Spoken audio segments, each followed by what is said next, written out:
Aghori astro TV கண்டு மகிழுங்கள். தர்மத்தின் வழி செல்ல செல்ல கர்மத்தின் வழி குறையும் அப்பா.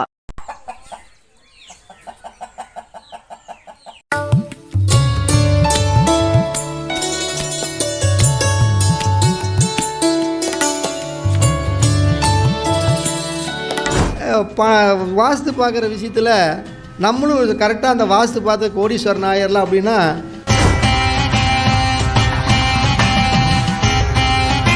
அப்போ ஒரு வீட்டை போய் நமக்கு நல்ல பொருளாதாரத்தை நோக்கி உள்ள ஒரு வீடு, கோடீஸ்வரன் ஆக்கக்கூடிய வீடு அப்படின்னா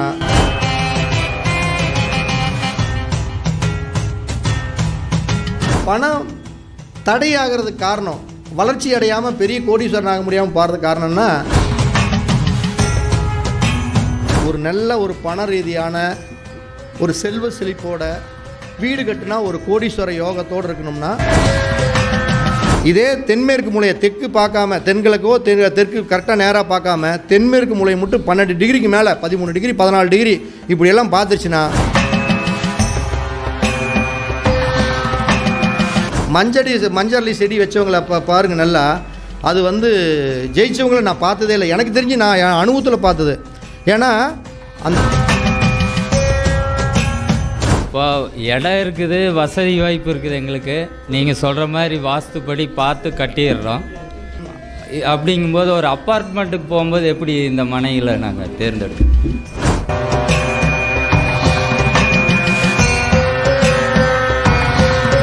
இன்றைய கருத்தரங்கத்தோட நிறைவு பேச்சாளராக நம்ம தான் பேச போகிறோம்.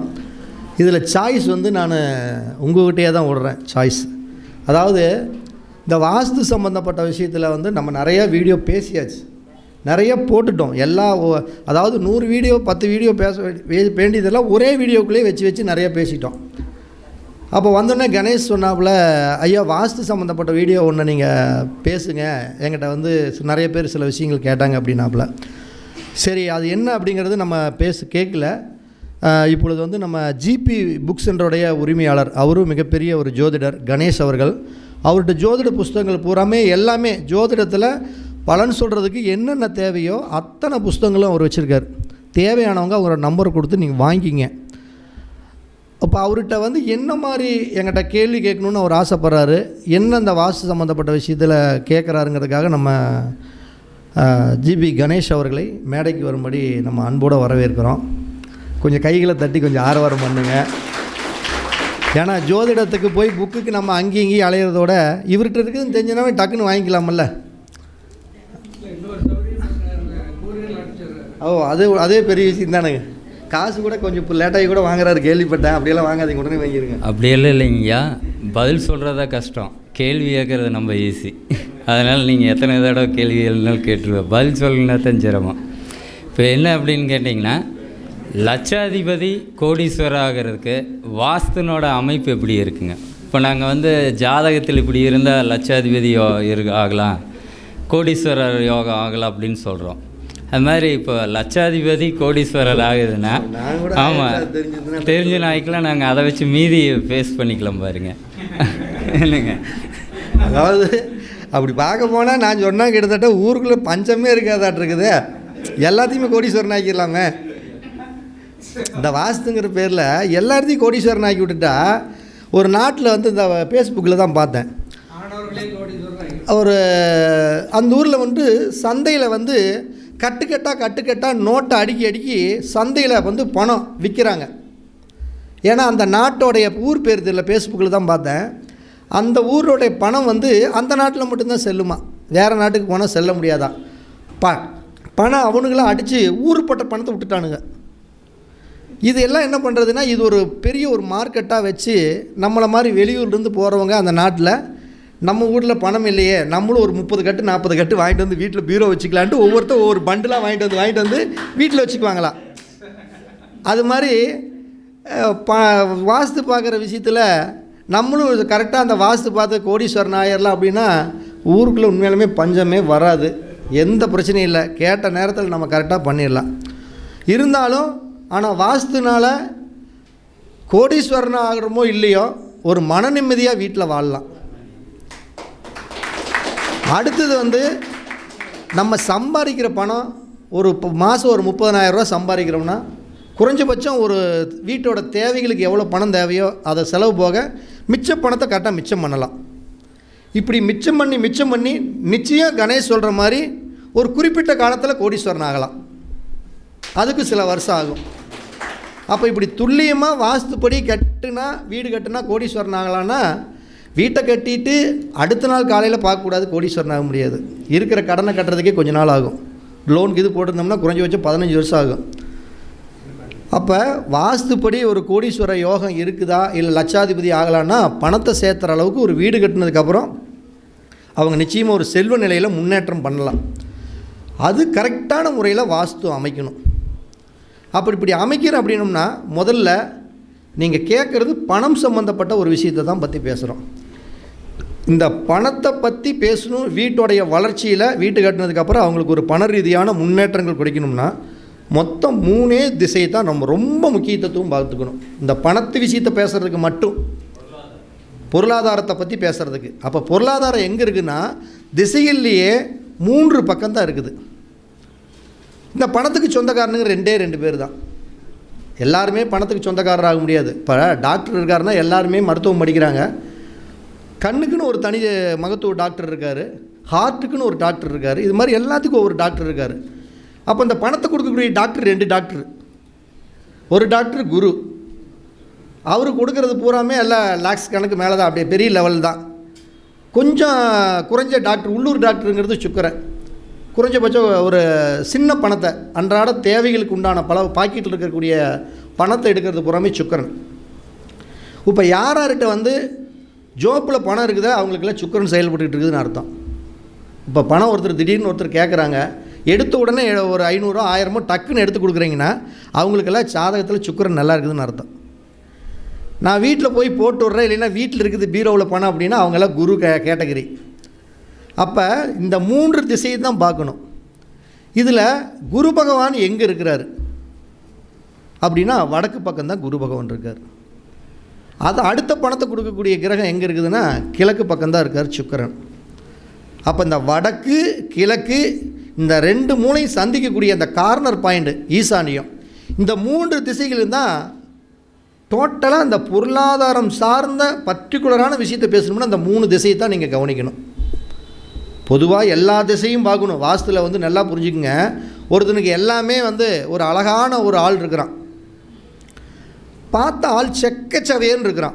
கண்ணு மட்டும் இப்படி நான் பார்க்குறப்ப கண் இங்கெங்கேயோ பார்த்துக்கிட்டு இருந்துன்னு வச்சுக்கோங்க, ஒரு கோணையாக பார்த்துக்கிட்டு இருந்துன்னு வச்சுக்கோங்க.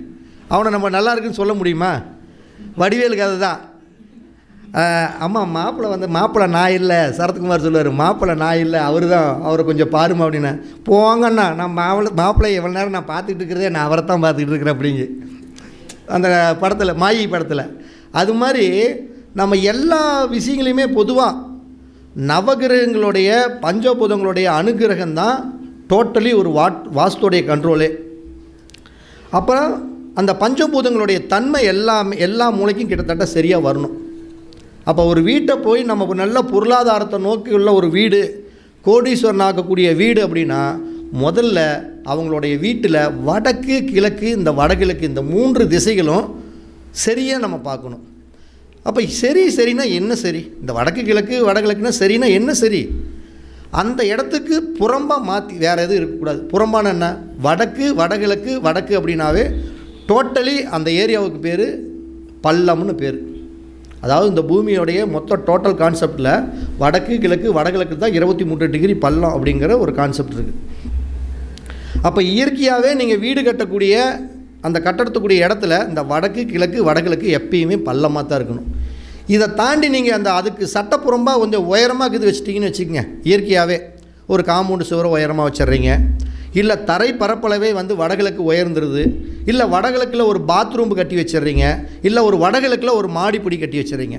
நம்ம ஒருத்தர் போய் பார்த்த ஒரு வீட்டில் அன்றைக்கி மிகப்பெரிய செல்வந்தர், அவங்க வீட்டில் வீடு பார்த்தா கிட்டத்தட்ட ஒரு 80-90 லட்சம் ரூபாய் இருக்கும் டார்கெட்டு வாஸ்து பார்க்க போன இடத்துல. ஆனால் இந்த படிக்கட்டை வடகிழக்கில் போய் கட்டி வச்சுருக்குறாங்க. அப்போ இந்த வடகிழக்கில்னா இந்த படிக்கட்டுக்கு சொந்தக்காரன் யாருன்னு தெரியணும். எப்பயுமே எல்லாத்துக்குமே ஒன்று சொன்னோம்னா அதுக்கு யார் கிரகம் அப்படிங்கிறத கண்டுபிடிச்சி வச்சுக்கணும். அப்போ படிக்கட்டுக்கு காரகன் யார்? படிக்கட்டு இப்படி இப்படி இப்படின்னு குறுகி சந்து மாதிரி இருக்கிறது யாருன்னா கேது தான்.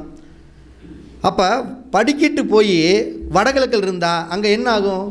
எல்லாம் கேதுவோடைய ஆதிக்கம் தான் அதிகமாக இருக்கும். அப்போ கேதுனா எல்லாத்துலேயும் பிரச்சனை தான்.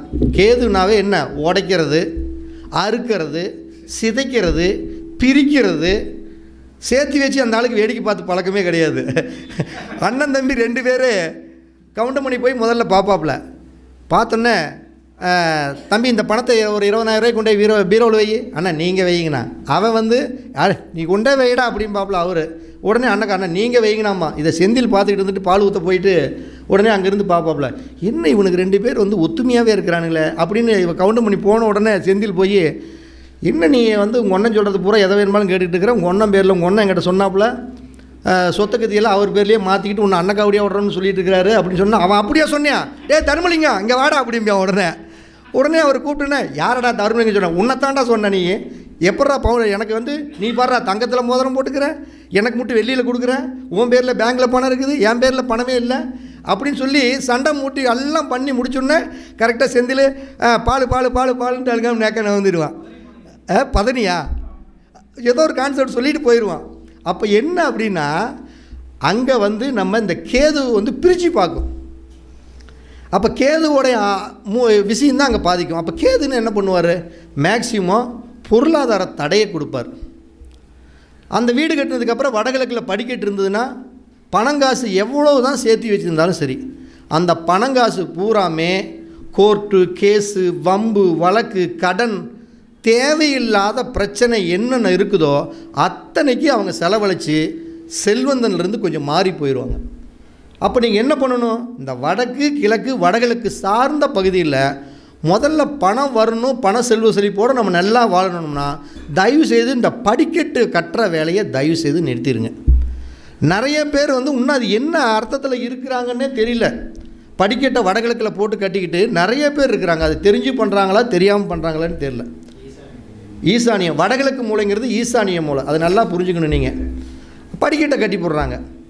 ரெண்டாவது இந்த பணம் தடையாகிறதுக்கு காரணம், வளர்ச்சி அடையாமல் பெரிய கோடீஸ்வரன் ஆக முடியாமல் போகிறதுக்கு காரணம்னா இதே வடக்கு கிழக்கு வடகிழக்கு இந்த 3 மூலையும் வெட்டுப்பட்டு கட்டிடுறது.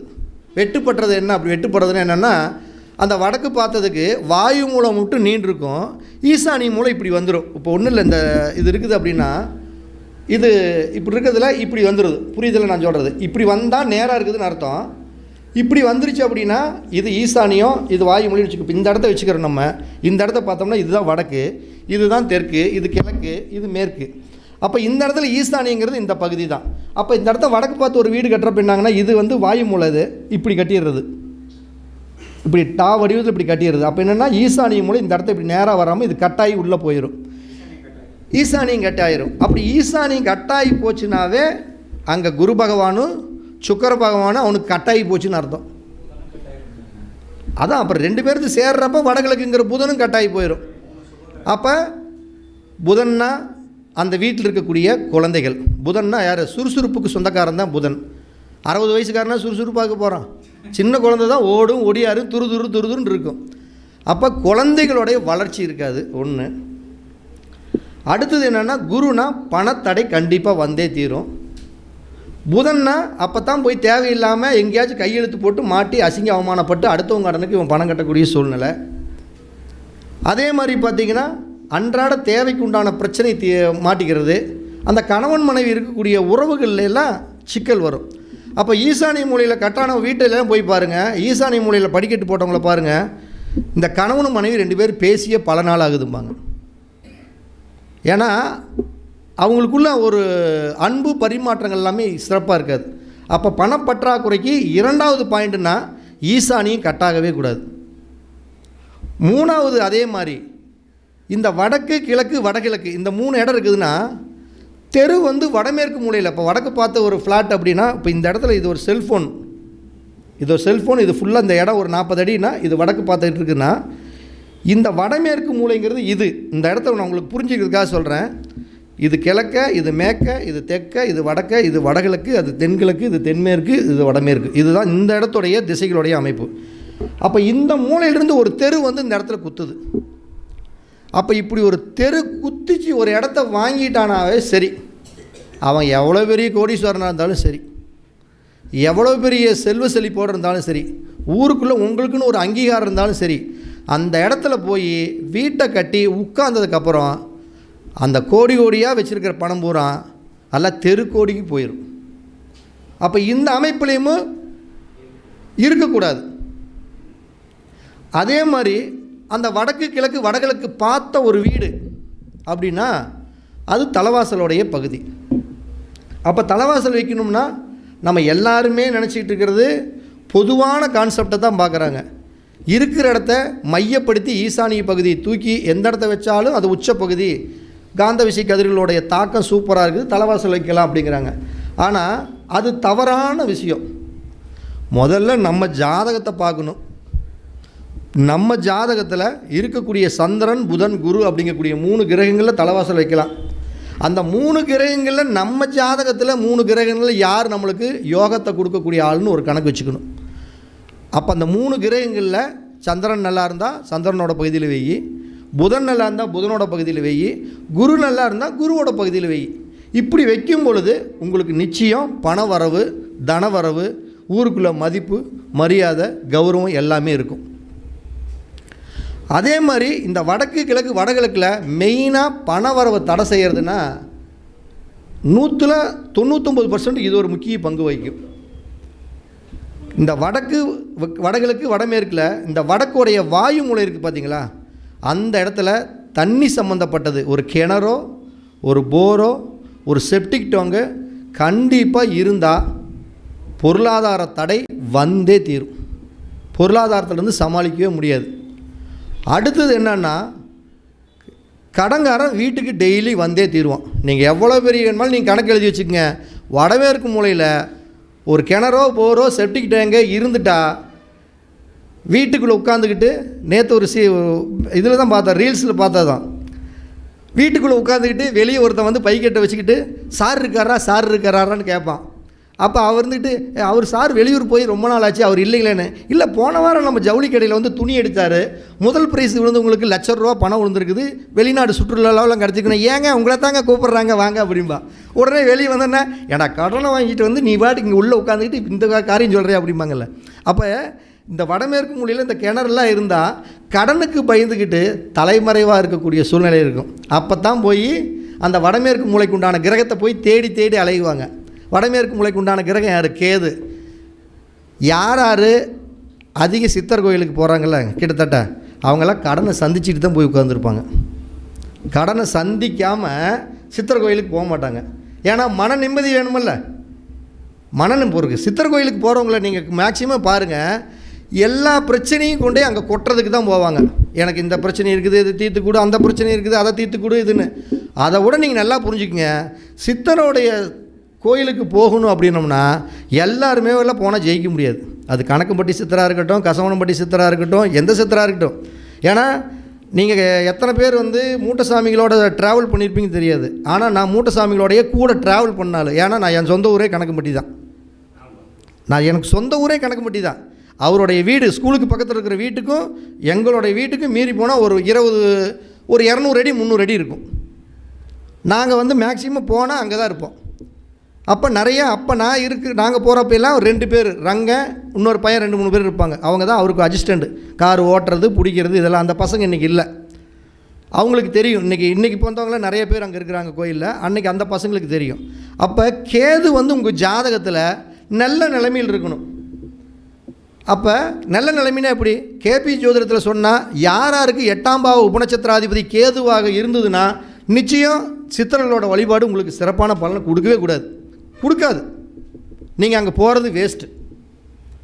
அதே மாதிரி கேது உங்கள் ஜாதகத்தில் யாருக்கு யோகத்தை கொடுக்கக்கூடிய யோகியாகவோ இல்லை கர்ணநாதனாகவோ இல்லை உங்களுக்கு யோகாதிபதியோ கேது இருந்தால் இவங்கெல்லாம் போனாமே அங்கே சித்தர்களோட வழிபாடு சிறப்பாக இருக்கும்.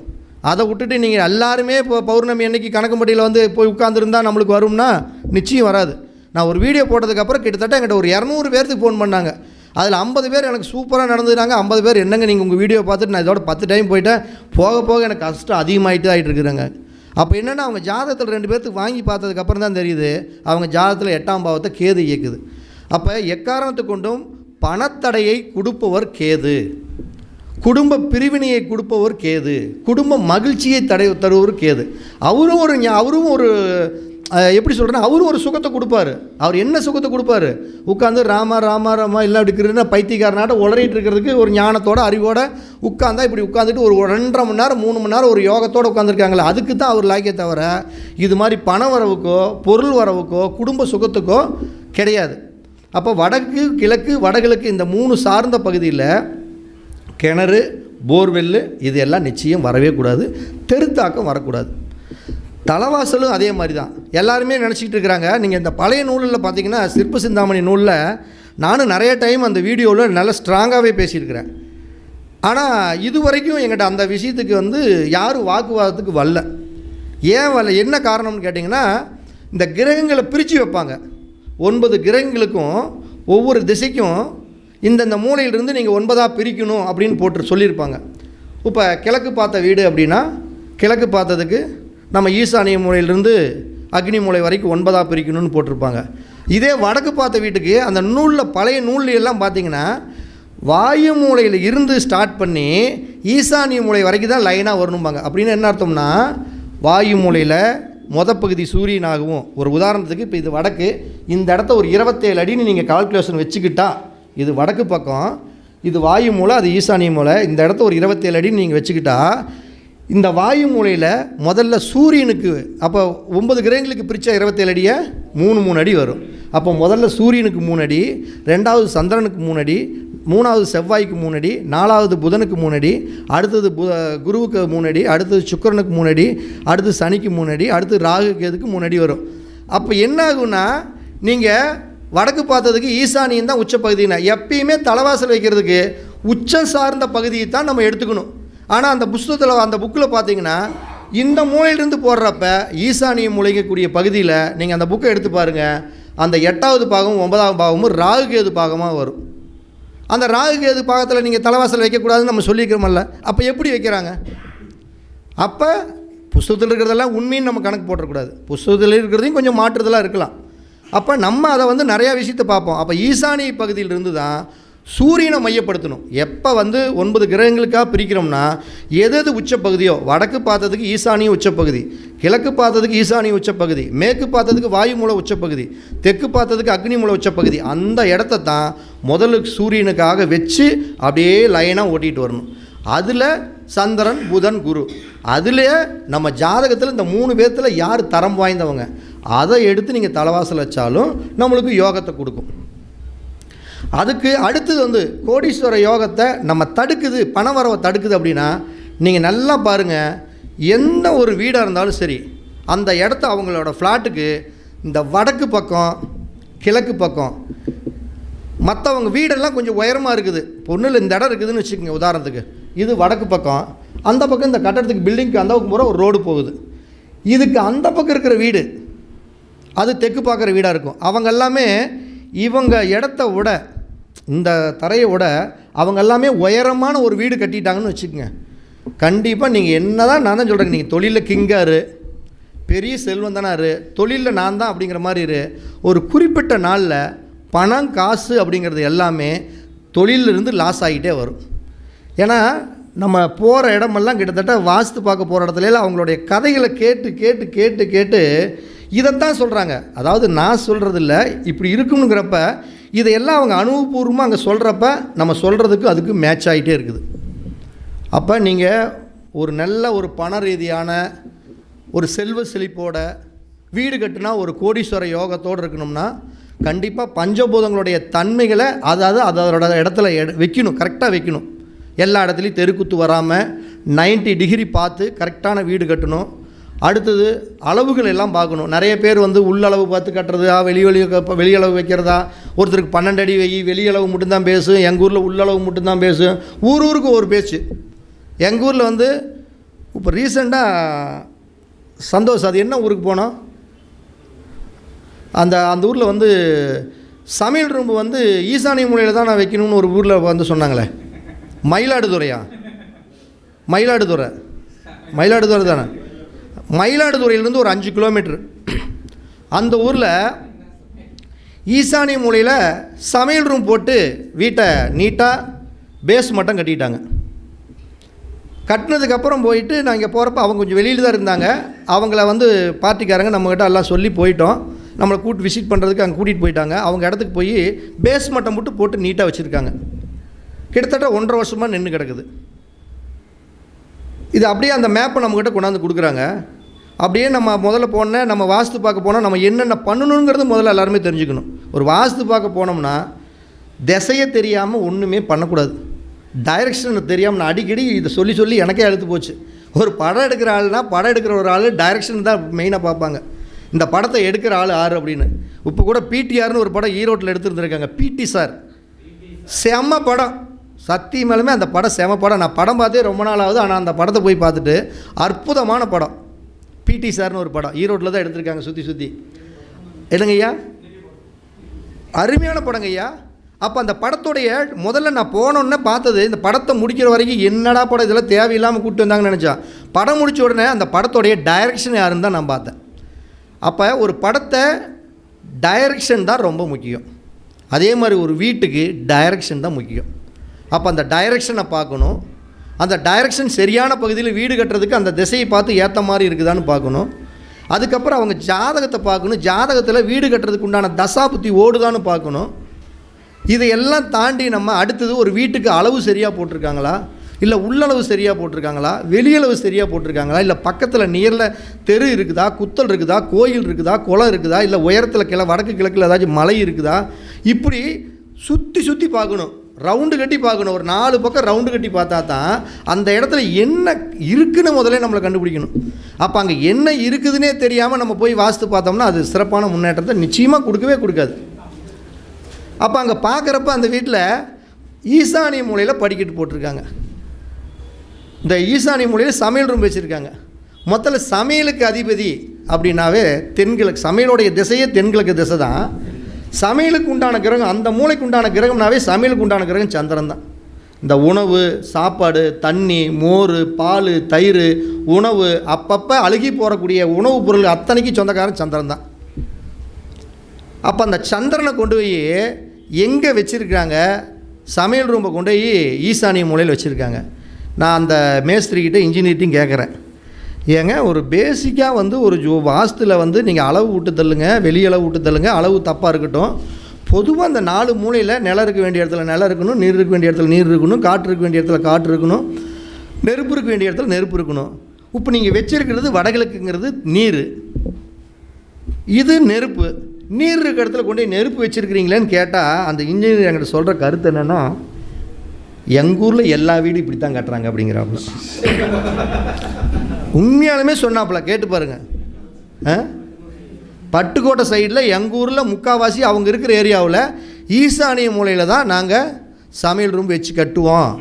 அதெல்லாம் சொல்லிவிட்டு நாங்கள் கட்டுவோம், ஆனால் அங்கே சமையல் பண்ண மாட்டோம், கட்டி மட்டும் வச்சுட்டு நாங்கள் வெளியில் கொல்லப்புறத்தில் வச்சு சமையல் பண்ணிக்குவாங்களா. அப்போ அதுக்கு எதுக்கு அங்கே சமையல் ரூம் கட்டுறேன்?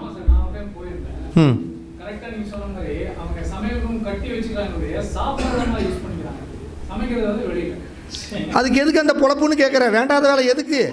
பல லட்சத்தை போட்டு கட்டிவிட்டு 40 லட்சம் 50 லட்சம் வீட்டை போட்டு கட்டிவிட்டு சமையல் வந்து அந்த வாஸ்து என்ன சொல்லுது, எவனை எங்கெங்கே உட்காரணுமோ அதே இடத்துல வச்சு ஒழுங்காக அடிடா அப்படிங்கிறது தான் வாஸ்து.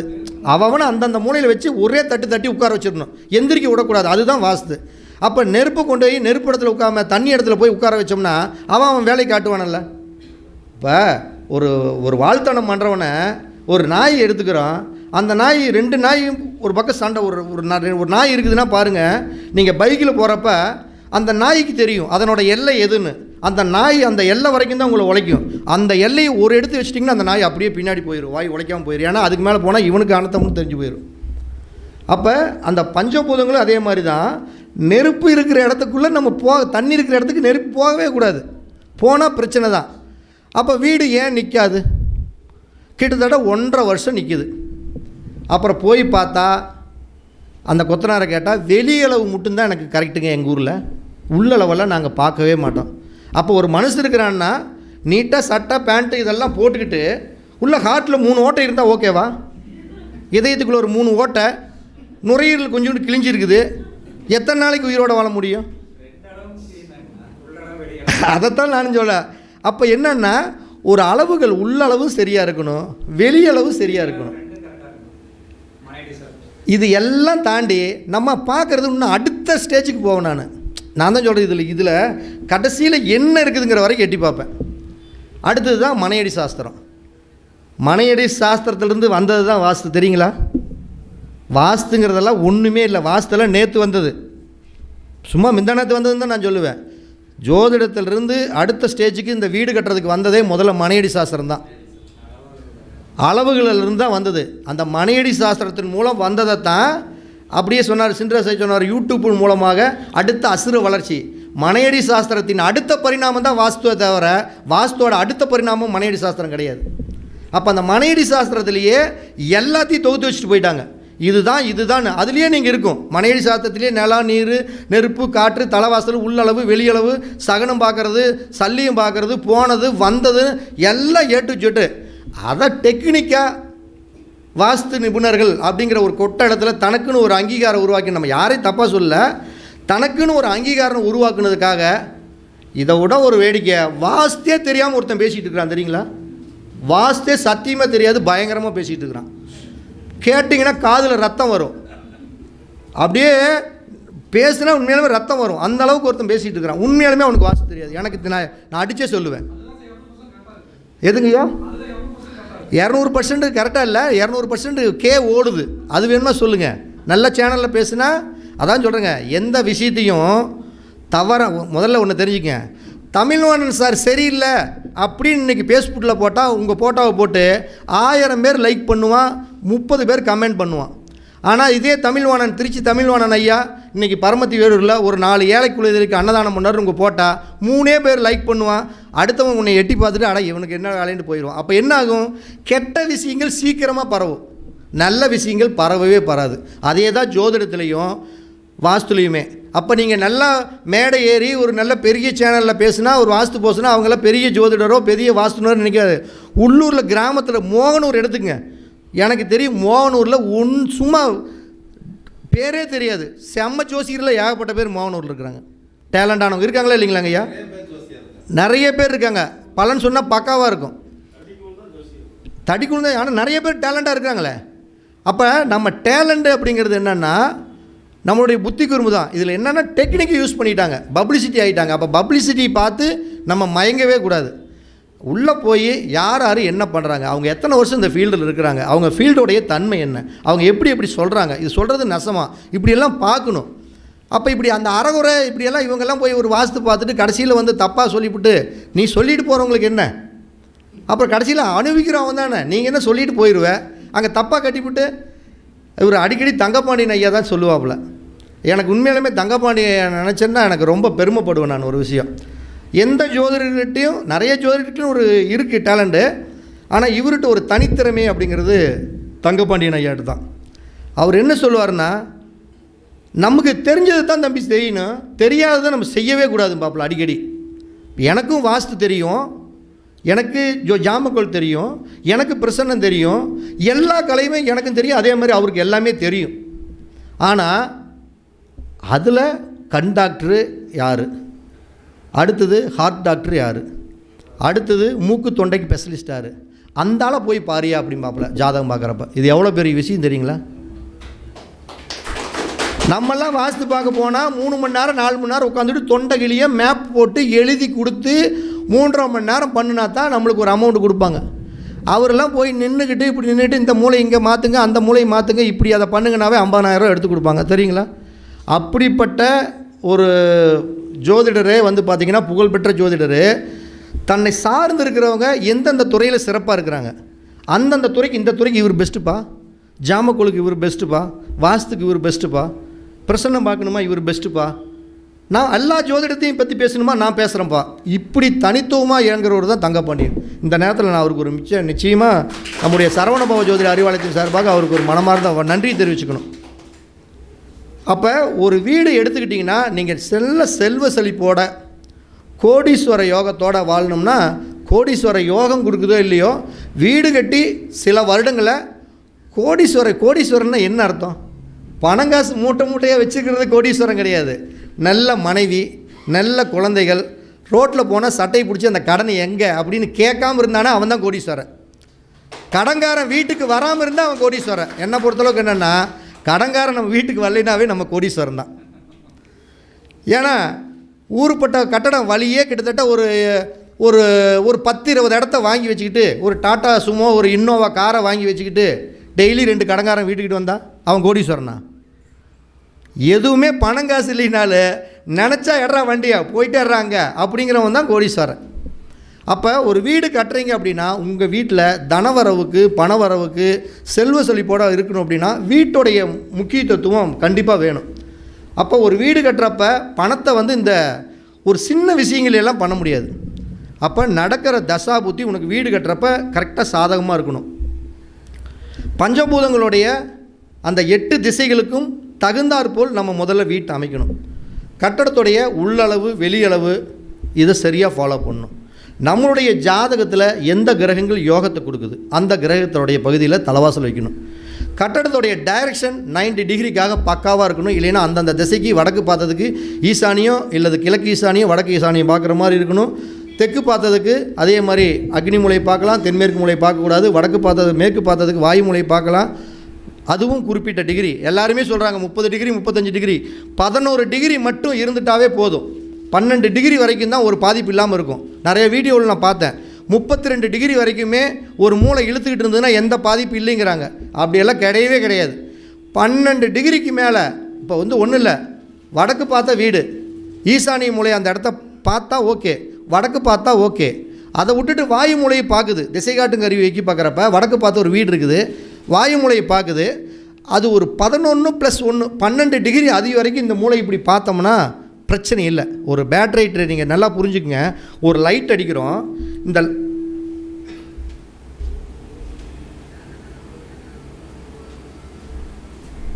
ஒரு பேட்டரி நம்ம அடிக்கிறோம். அந்த பேட்டரி அடிக்கிறப்ப இப்படி வெளிச்சம் அடிக்கிறப்ப ஒரு குறிப்பிட்ட எல்லைக்கு வந்து வெளிச்சம் பளிச்சுன்னு வரும். அதை விட்டு சைடில் கொஞ்சம் போக போக என்ன ஆகும்னா வெளிச்சம் கம்மியாக போகும். அப்போ நேராக அடிக்கிறப்ப கண்ணு வந்து வெளிச்சம் நல்லா அந்த சுற்றளவுக்கு பூரா பளிச்சுன்னு தெரியும். இப்படி கொஞ்சம் கொஞ்சமாக திரும்ப திரும்ப அந்த வெளிச்சம் தெரியாது.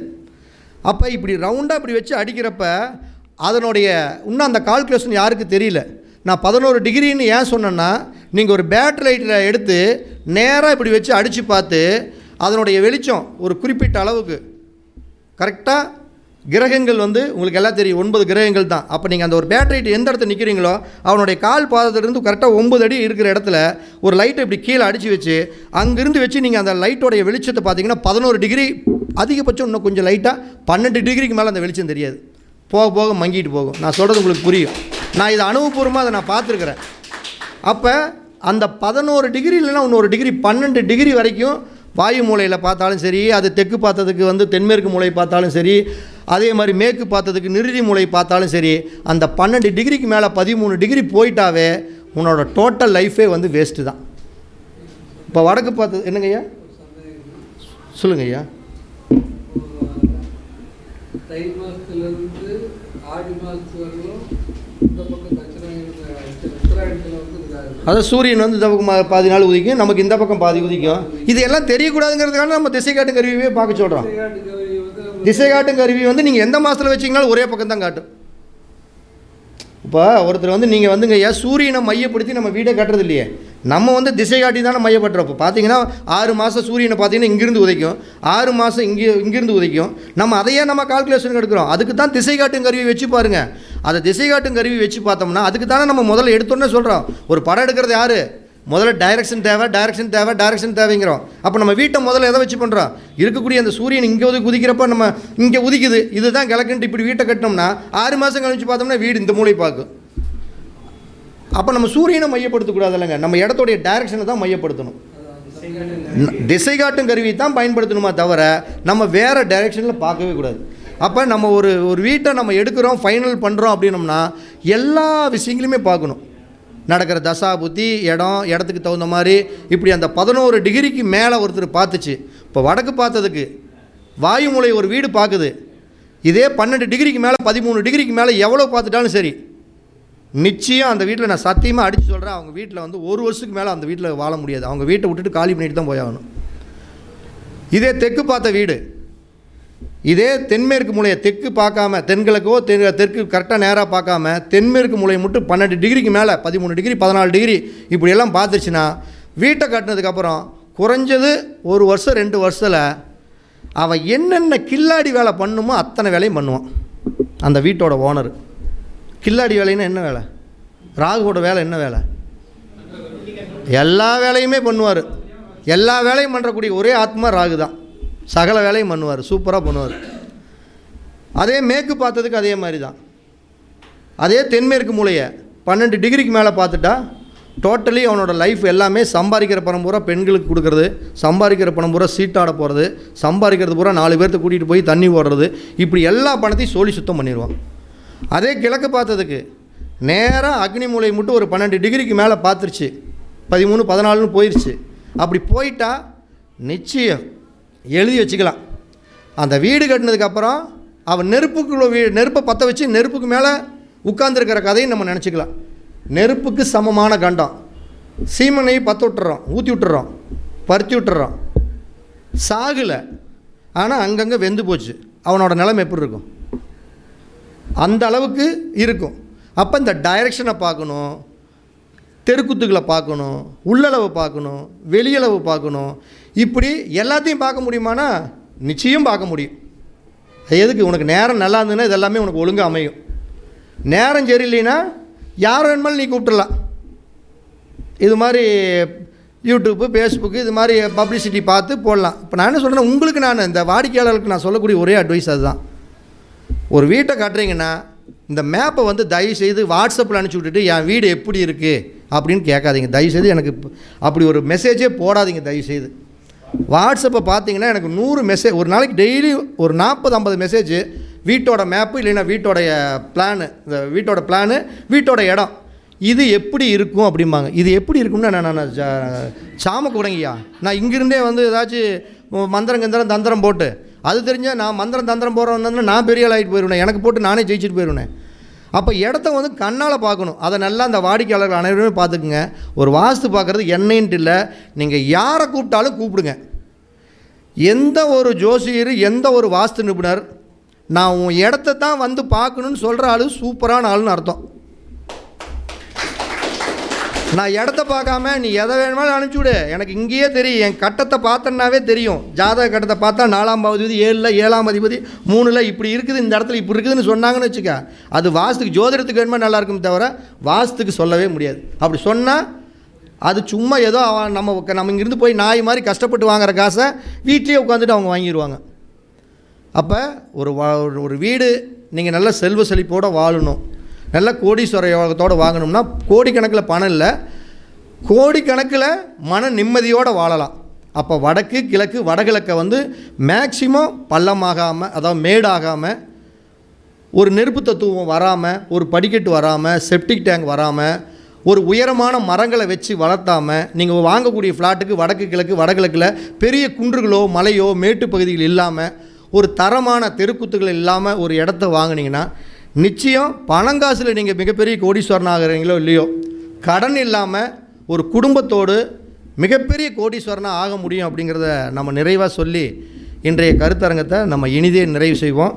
இந்த அழகான ஒரு அற்புதமான தருணத்தில் நம்முடைய என்னங்கய்யா ஈசானியத்தில் மரத்தை வளர்க்குறான்னா, ஈசானிங்கிறது குழந்தைகள் மாதிரிங்கய்யா. குழந்தைகளுடைய வளர்ச்சி எப்படி இருக்கும்? சிறுசாக இருக்கும். அவங்களுடைய நாலேஜ் ஒரு குறிப்பிட்ட அளவு இருக்கும். அப்போ ஈசானியத்தில் மரங்கள், உயர்ந்த மரங்களை வளரக்கூடாது. இந்த கொடிகள் செடிகளாக இருக்குது பார்த்தீங்களா, இந்த டேபிள் ரோஜா போட்டிங்கன்னா அப்படியே முசு முசுன்னு பூவாக இருக்கும். இது மாதிரி தரையும் மண்ணும் செடியும் ஒரே லெவலாக இருக்குது பார்த்தீங்களா, அந்த மாதிரி செடிகளை நீங்கள் எது வேணாலும் வளர்த்தலாம். ஈசானியத்தில் உயரமான மரங்களை, அது வடக்காக இருக்கட்டும் கிழக்காக இருக்கட்டும் வடகிழக்காக இருக்கட்டும், அது உங்களுக்கு சூப்பரான செடியாக இருந்தாலுமே சரி, அந்த மூலையில் உயரமான மரங்களை அதிகபட்சம் 3 அடிக்கு மேலே வளர்கிற மரத்தை எந்த மரத்தையுமே வடக்கு கிழக்கு வடகிழக்கில் வைக்கவே கூடாது.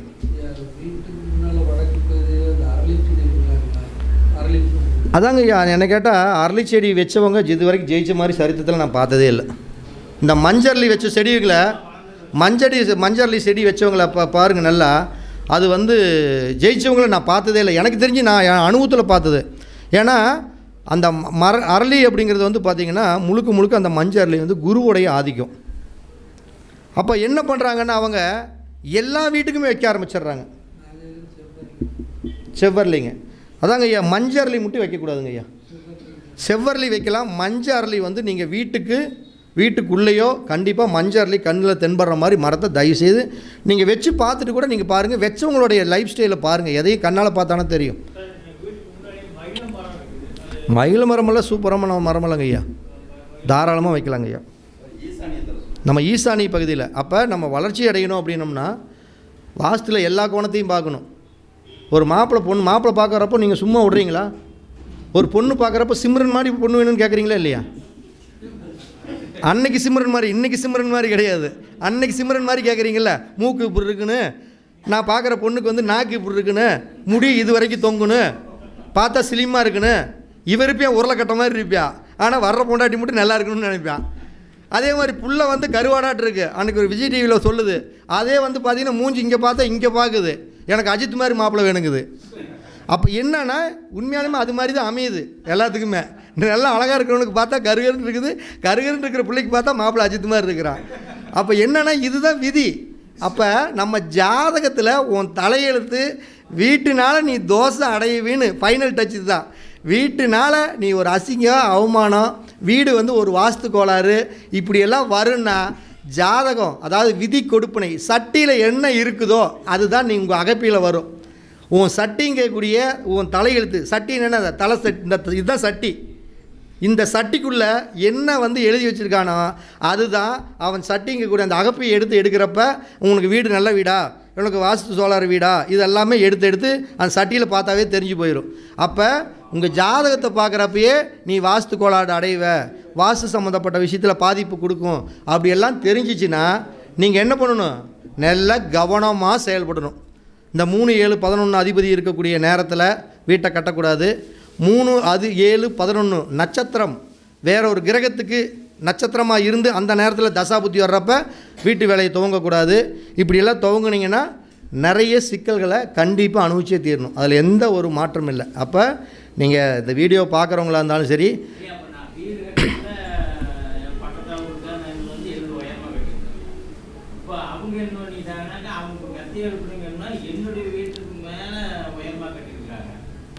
ஐயா இதில் என்னன்னா ஒரு வீடு நம்ம கட்டுறோம் அப்படின்னோம்னா எப்பயுமே எல்லாம் நினச்சிக்கிட்டு இருக்கிறது என்னென்னா ஒருத்தர் 1 மாடி கட்டுவாங்க, இன்னொருத்தர் வசதி இருக்குன்னு 2 மாடி கட்டுவாங்க, இன்னொருத்தர் வசதி இருக்குன்னு 3 மாடி கூட கட்டலாம். இங்கே வந்து மாடி கணக்கு கிடையாது. பஞ்சபூதங்களுடைய நிலத்தத்துவம் தான் இதில் ரொம்ப முக்கியம். வீட்டோடைய பேஸ்மெண்ட் இருக்குது பார்த்தீங்களா, அவங்க 3 மாடி கூட கட்டுட்டுங்க ஐயா, நம்மளுக்கு அதை பற்றி கவலை இல்லை. நம்முடைய பேஸ்மெண்ட்டை அவங்க வீட்டோடைய பேஸ்மெண்ட்டோட 1 இன்ச்சு உயரமாக இருந்தால் கூட நம்ம ஜெயிச்சிடலாம். ஐயா ஒன்றும் இல்லைங்க ஐயா, இப்போ நான் ஒரு வீடு கட்டியிருக்கிறேன், வடக்கு பக்கம் கட்டியிருக்கிறேன், ஐஸ்வர்யாவா ஒரு வீடு நான் கட்டியிருக்கிறேன், வடக்கு பக்கம் கட்டியிருக்கிறேன், இல்லைன்னா கிழக்கு பக்கம் கட்டியிருக்கிறோம். சரி வடக்கே இருக்குதுங்க ஐயா. உங்களுக்கு முன்னாடி ஒருத்தர் இருக்காங்க, உங்களுக்கு வடக்கு பக்கத்துலேயே இன்னொருத்தர் இருக்காங்க, இல்லை கிழக்கு பக்கத்தில் இருக்காங்க, அவங்க வீட்டை கட்டுறாங்க, 2 மாடி கட்டிடுறாங்க. அப்போ 2 மாடி கட்டிட்டாங்கன்னா அவங்களுக்கு வசதி இருக்குது கட்டுறாங்க, நம்மக்கிட்ட கொஞ்சம் கம்மியாக இருக்குது, நம்மளால் கட்ட முடியல. அப்போ நம்ம என்ன பண்ணணும் அப்படின்னா, நம்ம இதில் எதை முக்கியத்துவம் பார்க்கணும்னா பேஸ்மெண்ட்டை தான் முக்கியமாக பார்க்கணும். அவங்க வீட்டோடைய ஃபஸ்ட்டு ஃப்ளோர், அந்த கிரவுண்ட் ஃப்ளோரோட தரமட்டம் இருக்குது பார்த்தீங்களா, அதை விட நம்மளுது 1 இன்ச்சுனாச்சும் நம்மளுது உயரமாக இருந்துட்டாவே மேட்ரு முடிஞ்சு போச்சுங்க ஐயா. 2 மாடி 3 மாடியெல்லாம் நம்ம வீடு உயரமாக போகணுன்னு அவசியமே கிடையாது. பேஸ்மெண்ட்டம் தான். ஒரு நல்லா புரிஞ்சுக்கங்க, எல்லாருமே தெரிஞ்சுக்கங்க, ஒரு கட்டடத்துடைய அந்தரங்க அனைத்து விஷயமே எங்கே இருக்குது அப்படின்னா நிலம், நீர், நெருப்பு, காற்று, ஆகாயமான இந்த மண் பூமியில் தான் இருக்குது. இந்த நிலத்தை தான் வந்து நீங்கள் உயரப்படுத்துறதோ மேலப்படுத்துறதோ தவிர கட்டடத்தை உயரப்படுத்துறதுலாம் வித்தியாசமே கிடையாது. கட்டடம் நம்மளுக்கு முன்னாடி வடக்கு கிழக்கில் இருக்கிறவங்க எப்படி வேணுமாலும் கட்டலாம், தெற்கு மேற்கு இருக்கிறவங்க எப்படி வேணுமாலும் கட்டலாம். நம்ம வீட்டோட தரமட்டம் வந்து பேஸ்மட்டம் தான் முக்கியம். அதுதான் சொல்கிறாங்க, வடிவேல் சொன்ன மாதிரி எனக்கு கொஞ்சம் பேஸ்மட்டம் கொஞ்சம் வீக்கு, பில்டிங் தான் எனக்கு கொஞ்சம் ஸ்ட்ராங்கு அப்படிம்பாரு. அது மாதிரி பேஸ்மட்டம் தான் ரொம்ப முக்கியம் ஐயா. பேஸ்மட்டமெல்லாம் இவ்வளோ தான் கணக்கே இல்லை, என்னை பொறுத்தவரைக்கும் பேஸ்மட்டத்துக்கு கணக்கே இல்லை. நீங்கள் ரோடை பார்த்துங்க, ரோட்டோட 2 அடி உங்கள் வீடு எப்பயுமே மேடாக இருக்கணும். அந்த வீட்டோட 1.5 அடி, அதாவது ரோட்டோட 1.5 அடி வாசல், 2 அடி வாசல் உயரமாக இருக்கணும். அந்த வாசலோட 1.5 படி, 3 படிக்கட்டுக்கு 1/2 அடி, 3 அடி, 1.5 அடி வச்சு வீடு உயரமாக இருக்கணும். இதுதான் இதனுடைய கான்செப்ட், வேறு எந்த மாதிரியும் இல்லை. அப்போ நீங்கள் வீடு கட்டுறப்ப வந்து எல்லா கோணத்துலேயும் ஆராயணும்.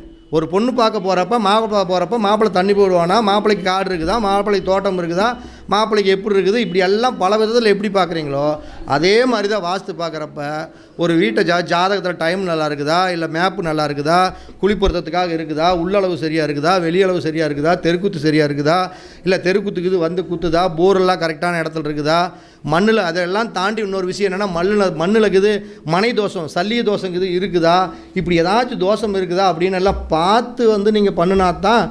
சொல்கிறதுக்கே எனக்கு எவ்வளோ கஷ்டமாக இருக்குது, இதெல்லாம் எனக்கு செய்கிறதுக்கு எவ்வளோ கஷ்டமாக இருக்குதுன்னு நினைக்காதீங்க. நான் பேசுகிறது தான் பெருசாக பேசுகிறேன், ஆனால் என்னை பொறுத்தளவுக்கு இது சின்ன விஷயம் தான் நான் சொல்லுவேன். அப்போ இப்படியெல்லாம் பார்த்து நீங்கள் கட்டினீங்கன்னா நிச்சயம் நல்ல ஒரு பணங்காசோட, ஒரு நிம்மதியான வாழ்க்கையோட, ஒரு குடும்பத்தோட ஒரு அற்புதமான முறையில் வாழலாம். கணேஷ் வா கணேஷ், உன்னோட ஏன்னா நீ கேள்வி கேட்டது நீ தான்.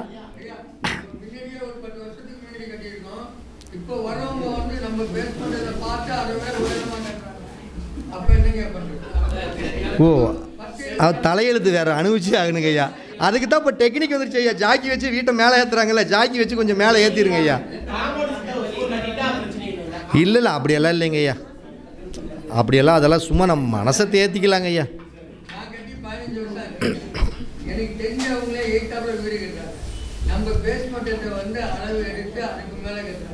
நீங்கள் ஒன்றும் இல்லைங்க ஐயா, எல்லா மூலையும் தூக்க முடியாதல்ல. ஒரு மூலையில் குபேர மூலையை தூக்கலாமல்ல. இப்படி பள்ளமாயிருச்சு, நிலத்தத்துவம் எந்த மூலையில் இருக்குது? நிலத்தத்துவத்துக்கு உண்டான மூளை எந்த மூலைங்க? தென்மேற்கு மூலைங்க ஐயா. ஒரு பஞ்சபூதங்களில் தென்மேற்குங்கிறது நிலத்தத்துவம், தென்கிழக்குங்கிறது அக்னி தத்துவம், வடகிழக்குங்கிறது நீர் தத்துவம், காற்று தத்துவங்கிறது வாயு மூலை. இந்த வீட்டுக்கும் காம்பவுண்டுக்கும் வரக்கூடிய சுற்றி வரக்கூடிய நடைபாதை அப்படிங்கிறது தான் ஆகாய தத்துவம். அப்போ நீங்கள் என்ன பண்ணணும், இது மாதிரி சூழ்நிலையில் இருக்கிறவங்க, ஐயா சொன்னார், என்ன சொன்னார் அப்படின்னா, என் வீட்டுக்கு முன்னாடி இருக்கிறவங்க, கிழக்கு பக்கம் வடக்கு பக்கம் இருக்கிறவங்க என் வீட்டை விட அரை அடி தூக்கி கட்டிட்டாங்க, இதுக்கு நான் என் வழி என்ன தான் வழி அப்படிங்கிறாங்க. அப்போ என்ன பண்ணணும், நிலத்தத்துவத்தை உயரப்படுத்துங்க. உங்கள் வீட்டில் வந்து ரூம் 10 அடி ஹைட் இருக்குமா? 10 அடி ஹைட் இருக்குமா? அப்போ நீங்கள் என்ன பண்ணுங்கள், அதை வந்து அந்த ரூம்பை மட்டும் நிலவுகால் ஜன்னல் எல்லாமே இன்னும் ஒரு அடி, அவங்க வீட்டோட ஒரு அரை அடி, ஒரு 3 இன்ச்சு 4 இன்ச்சு அந்த ரூம்பை மட்டும் தூக்குங்க. எல்லாமே பள்ளமாக இருக்கட்டும். அந்த தென்மேற்கு மூலையை மட்டும் அவங்களுக்கு நிகராக ஒரு 2 இன்ச்சு சேர்த்து வச்சு தூக்குங்க. எல்லா இடமும் ஒரு 10 அடி இருக்குதுன்னா அந்த மூளை வந்து ஒரு 8.5 அடி இருக்கட்டும், 8.75 அடி இருக்கட்டும். அப்போ நிலத்தை தூக்கி நீங்கள் தூக்குறப்ப 24 மணி நேரத்தில் அதிகபட்சம் தூங்குறது ஃபுல் 12 மணி நேரம் அங்கே தான். பணம் வரவு செலவு பண்ணுறது பூரா அந்த இடத்துல தான். இப்படி அந்த மூளையினாச்சு வாஸ்துவில் சரி பண்ணிக்க முடியும். அப்படி நீங்கள் சரி பண்ணிங்கனாவே நிச்சயம் உங்களுக்கு வளர்ச்சி இருக்குங்க ஐயா. நீங்கள் இதை பண்ணி பாருங்கள். நான் இதைத்தான் சொல்லுவேன் எல்லாத்துக்குமே, நான் இப்படி தான் பண்ணி கொடுப்பேன். சப்போஸ் ஒன்றும் பண்ண முடியல, என்ன பண்ண முடியும், நிலத்தை மூடி தூக்குங்க அப்படிம்பேன். அந்த ரூம்புங்க ஐயா, பர்டிகுலராக இந்த மூலையில் ஒரு ரூம் இருக்குதுன்னா அந்த ரூம்பை மட்டும் ஒரு 3/4 அடி தூக்குங்க. பெட்ரூம்பை மட்டும், தென்மேற்கு மூலையில் இருக்கக்கூடிய பெட்ரூம்பை மட்டும் அவங்க வீட்டோட உயரப்படுத்துங்க. ஆட்டோமேட்டிக்காக நம்ம தென்மேற்கு மூலை உயரமாயிருது, நம்ம ஜெயிச்சுக்கிட்டே போகலாம். இதில் என்ன சிரமம், சூப்பராக ஜெயிக்கலாம் ஐயா. தரைத்தளத்துங்க ஐயா.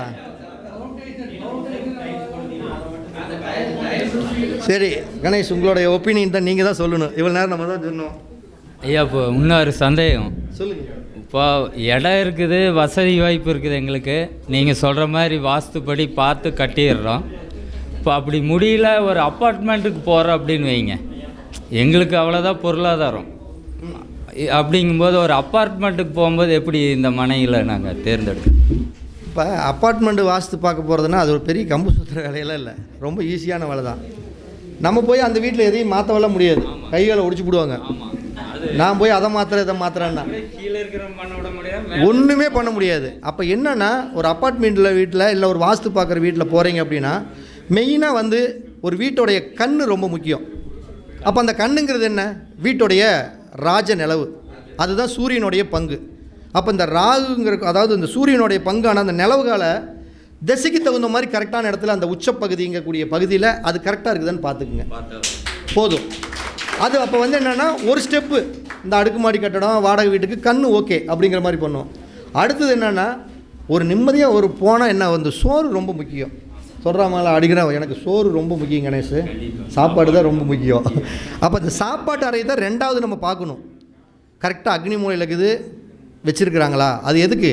கிழக்கு பார்த்த வீட்டுக்கும் வடக்கு பார்த்த வீட்டுக்கும் சமையல் ரூம் அக்னி மூலையிலே இருக்கிறதுங்கிறது மட்டும்தான் கவனிக்கணும். அதே விட்டுட்டு நீங்கள் வடக்கு பார்த்த வீட்டு தெற்கு பார்த்த வீட்டுக்கும் வடக்கு பார்த்த வீட்டுக்கும் நீங்கள் அக்னி மூலையில் இருந்தாலும் ஓகே, வாயு மூலையில் இருந்தாலும் ஓகேன்னு நீங்கள் வச்சுக்கலாம்.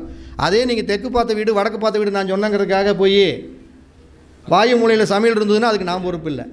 அப்போ சமையல் ரூம்பை நீங்கள் கவனிக்கணும். இப்போ வடக்கு பார்த்த வீடு கிழக்கு பார்த்த வீடுனா அக்னி மூலையில் மட்டும்தான் இருக்கணும். ஆனால் தெற்கு பார்த்த வீடு வடக்கு பார்த்த வீடுனா அக்னி மூலையிலையும் சமையல் இருக்கலாம், வாயு மூலையிலையும் சமையல் இருக்கலாம். இது கரெக்டாக இருக்குதான்னு இதை மட்டும் ஃபாலோ பண்ணுங்கள். ஐயா, தெற்கு பார்த்த வீட்டுக்கும் மேற்கு பார்த்த வீட்டுக்கும் இந்த 2 திசையிலையுமே சமையல் வைக்கலாம். ஆனால் வடக்கு பார்த்த வீட்டுக்கும் கிழக்கு பார்த்த வீட்டுக்கும் அக்னி மூலையில் மட்டும்தான் சமையல் வைக்கணும், வேறு எந்த இடத்தையும் வைக்கவே கூடாது. அதுக்கு அடுத்தது என்ன?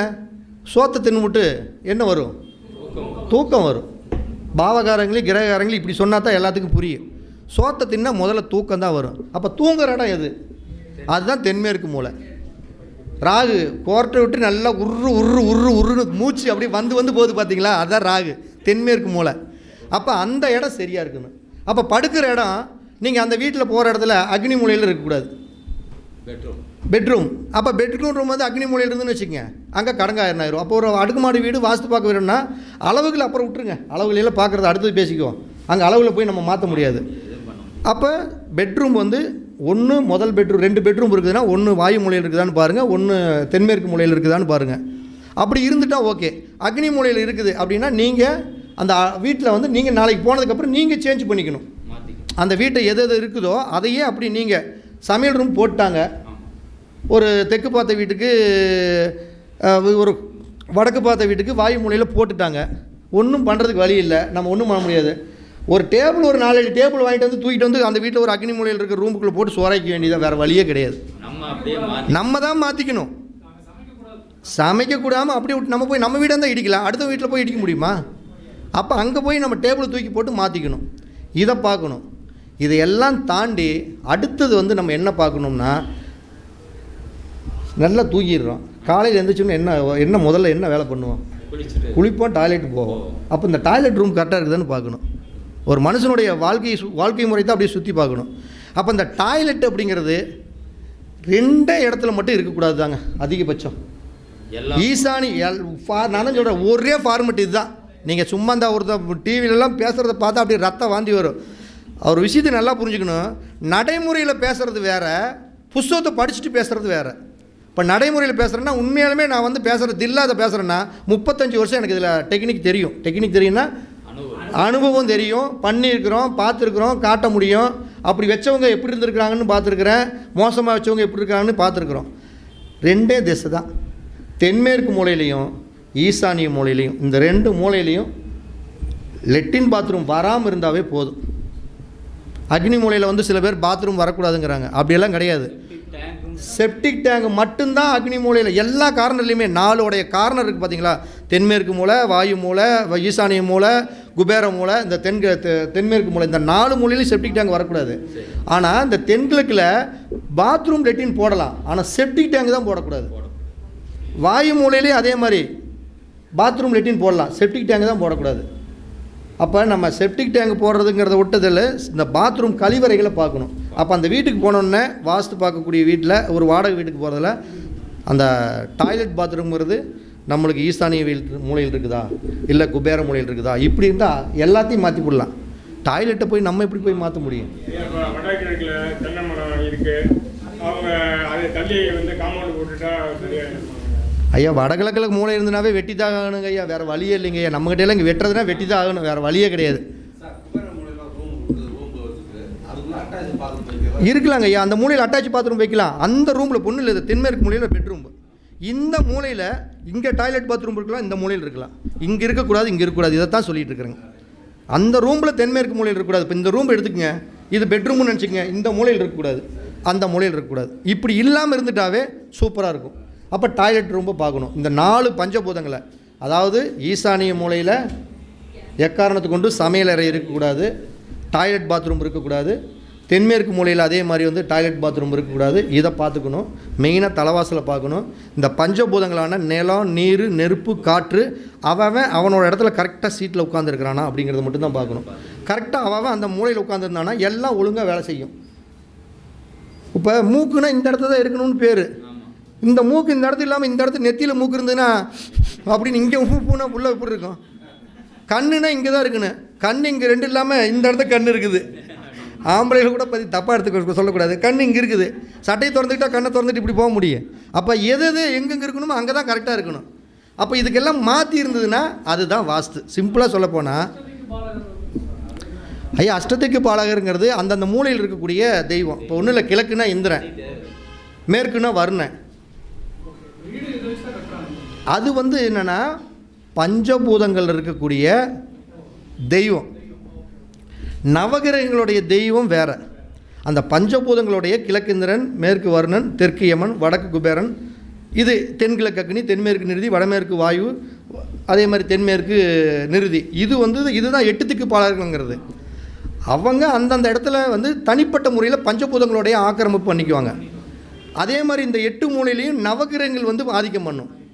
அப்போ எந்த கிரகங்கள் கெட்டு போச்சோ, சிம்பிளாக சொல்ல போனால் உங்கள் ஜாதகத்தில் எந்த கிரகங்கள் கெட்டு போச்சோ அந்த கிரகங்கள் சார்ந்த பகுதியில் நிச்சயம் ஏதோ ஒரு ப்ராப்ளம் வீட்டில் வந்துக்கிட்டே இருக்கும். இதுதான் கணேசன், நம்ம ஒரு வாஸ்து பார்க்க போகிறோம்னா இதைத்தான் நம்ம ஃபாலோ பண்ணணும். இப்போ ஐயா பார்த்தீங்க அப்படின்னா நம்மளுக்கு ஒரு வகுப்பே எடுத்து கொடுத்துட்டார். இதெல்லாம் ஒரு வகுப்பே எடுக்கிறது, ஒரு நாள் வகுப்பே எடுக்கிறது. ஒரு என்ன இதெல்லாம் நம்ம கேட்குறதுக்குன்னா நம்ம கொடுத்து வச்சுருக்கோம். என்னங்க நடைமுறையில் இதெல்லாம் நம்மளுக்கு நம்ம தேவையானது தேவை. முன்னாடி என்னென்னு கேட்டிங்கன்னா, இப்போ இனிமேல் நம்ம வீட்டு பேஸ்மட்டத்தை பார்க்குறோம்ல இல்லையா, பக்கத்து வீட்டுக்கார எவ்வளோ பேஸ்மட்டை உயரத்தை கட்டுறான்னு கட்டாயம் எல்லோரும் பார்ப்போம். கட்டாயம் எல்லோரும் நின்று பார்ப்போம். நம்ம வீட்டோட அதிகமாக கட்டுறாங்களா இல்லை கம்மியாக கட்டுறாங்களாங்கிறது எல்லாருமே உனி பார்ப்போம். ரொம்ப நன்றிங்கய்யா. ஐயா ஒரு 2 நிமிஷம் மட்டும் இருங்க. நம்ம மத்தியானம் லட்டு தின்னமில்ல, நான் இருக்கா அந்த லட்டுக்கு சொந்தக்காரங்களுக்கு வந்திருக்காங்க. அவங்களுக்கு பிறந்த நாள் இன்றைக்கி. நம்ம எல்லாருமே அவங்க வந்து கொஞ்சம் பல்லாண்டு காலம் வாழணுன்ட்டு மனசார நம்ம எல்லாமே, ஏன்னா இங்கே இருக்கிறவங்க எல்லாமே ஒரு நல்ல ஜோதிட தரம் வாய்ந்த நல்ல ஜோதிட குருமார்கள் எல்லாருமே.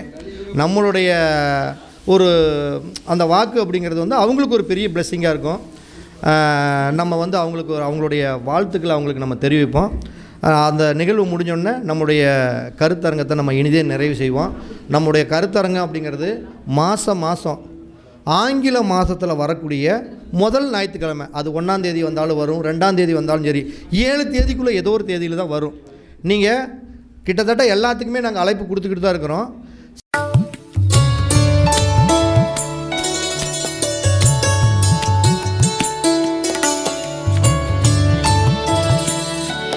அகோரி ஆஸ்ட்ரோ டிவி கண்டு மகிழுங்கள்.